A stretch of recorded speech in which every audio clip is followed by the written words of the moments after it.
ध्यान रखना एक बात का, प्राप्त परिस्थिति में जो व्यक्ति प्रसन्न नहीं है वो कभी भी प्रसन्न नहीं रहेगा, चाहे उसे कितना भी कुछ मिल जाए।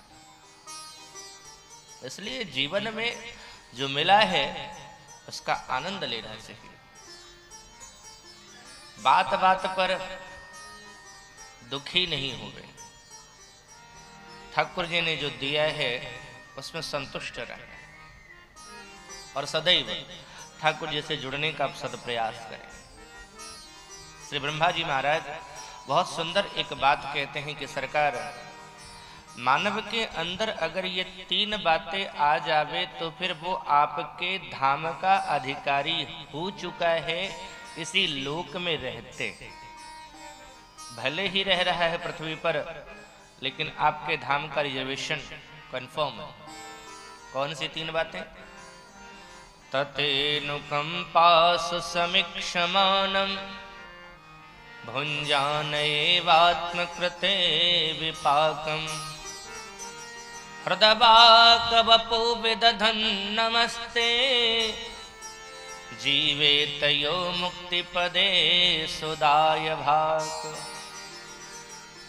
ब्रह्मा जी कहते हैं जीवेत यो मुक्ति पदे सुदाय भाक, जीवित रहते हुए भी मुक्ति पद का अधिकारी है वो। कौन?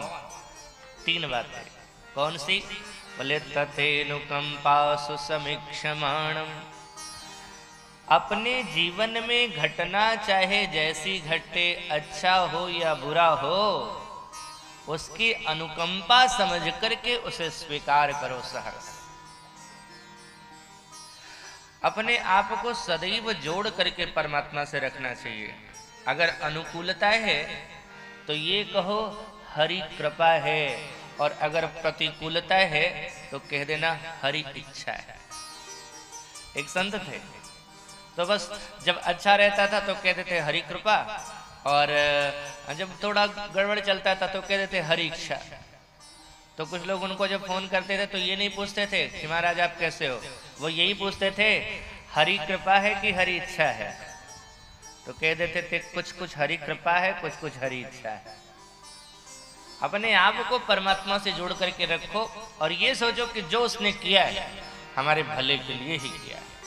हमारी उतनी योग्यता नहीं है कि हम परख सकें अपनी नाकों से, लेकिन वो जो करता है, मैंने एक दिन कहा था हम सब यात्री हैं, टूरिस्ट हैं, और हम इन टूरिस्टों का सबसे बड़ा अगर कोई प्लानर है तो वो ऊपर में बैठा हुआ है।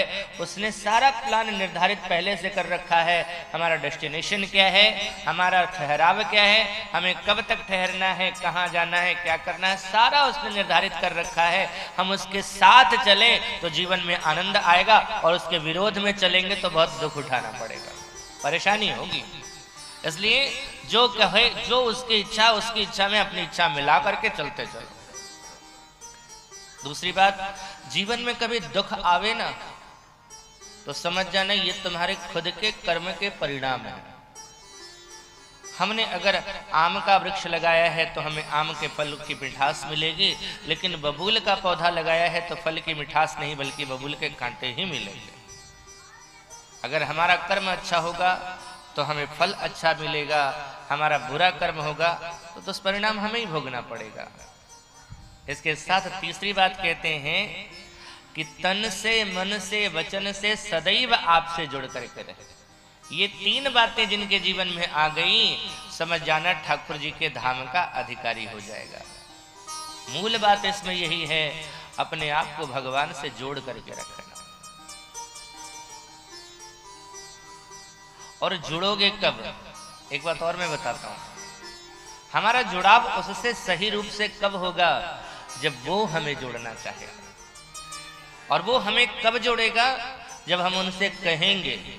इसलिए स्वामी रामसुखदास जी महाराज बहुत सुंदर एक बात कहा करते थे, अगर तुमसे कोई भजन नहीं बन पाता है, कोई कीर्तन नहीं बन पाता है, अनुष्ठान नहीं बन पाता है, कहते हो हमारे पास समय नहीं है, तो तुम्हारे पास 10 सेकंड का भी अगर समय मिलता है ना, तो कहीं भी हो हाथ जोड़ करके एक प्रार्थना उनसे कर देना, हे नाथ मैं कभी भूलूं नहीं आपको। बस हे नाथ, ये हे शब्द है ना, उसको बहुत अच्छा लगता है।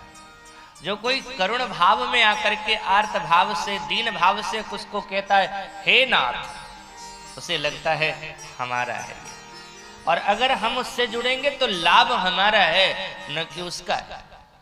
मोबाइल को अगर चार्जर से जोड़ा जाता है भाई मेरे, बिजली का कोई लाभ नहीं, लाभ तो मोबाइल को प्राप्त होता है, चार्ज वो होता है, बिजली नहीं।